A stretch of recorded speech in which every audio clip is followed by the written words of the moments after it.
Fala, amigos queridos, bom dia. Então, saiu agora em abril um artigo de revisão da Sociedade Brasileira de Cardiologia da tríade, né, da mulher, depressão e doença cardiovascular. E aí, qual que é a ideia deles, né? Essa disfunção do eixo hipotálamo-hipófise adrenal, né, as oscilações hormonais, tudo isso leva ao quadro de depressão, a menopausa, né, o puerpério, né? Eles não falam especificamente, mas a gente sabe que o uso crônico de anticoncepcional durante a vida toda tem uma relação grande de 34% a 35% de depressão nas mulheres que fazem uso, né? A própria desbiose intestinal, a vida estressante, né? O quadro de estresse crônico, a mulher no trabalho, tudo isso leva a um quadro de depressão. E esse quadro de depressão ativa muitas coisas, né? A inflamação, as próprias catecolaminas, que é a adrenalina, a noradrenalina, e tudo isso aumenta o risco de doença cardiovascular. E a gente sabe também que as mulheres, após os 57 anos, né, com 7 anos geralmente de climatério, com as perdas hormonais, você tem um aumento da doença cardiovascular que se iguala aos homens. E o que eles indicam?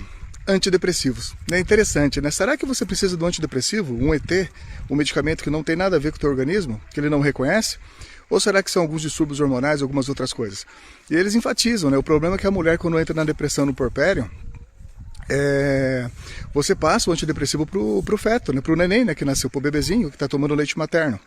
Então, falando de antidepressivo, nesse caso, eles indicam mais a sertralina, né? Que ela passa menos pelo leite materno. Vamos lembrar também que alguns antidepressivos aumentam ao longo do tempo o risco de doença cardiovascular, como a duloxetina, a transodona, venlafaxina, mirtazapina, que aumenta peso também, aumenta a doença cardiovascular. Então vamos dar uma análise assim, vamos entender um pouquinho. A gente sabe que a mulher, ela produz por dia 20 a 30 miligramas de progesterona por dia. E na gravidez, de 25 a 30, tá? E na gravidez ela chega a produzir 400 e 500 miligramas de progesterona.